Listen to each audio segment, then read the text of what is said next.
एक बार एक जंगल में एक संत गए। उन्होंने भगवान की महिमा की कहानियां सुनाई।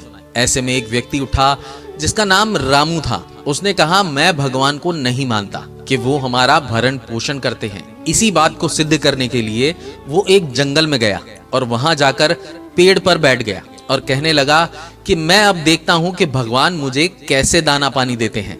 कुछ देर बाद वहां से कुछ व्यापारी निकले। उन्होंने पेड़ की छांव को देखकर वहां बैठ गए और खाना खाने लगे। तभी वहां शेर की आवाज आई और वो खाना छोड़कर भाग गए। रामू ने खाने को देखा और कहा कि भगवान अगर जबरदस्ती भी मुझे खिलाएंगे तो भी मैं ये खाना नहीं खाऊंगा। तभी थोड़ी देर बाद वहां से चोर निकले और उन्होंने उस खाने को देखा।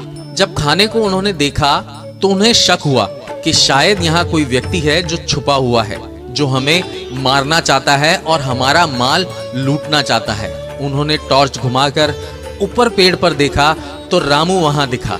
वो समझ गए कि ये कलाकारी इसी की है।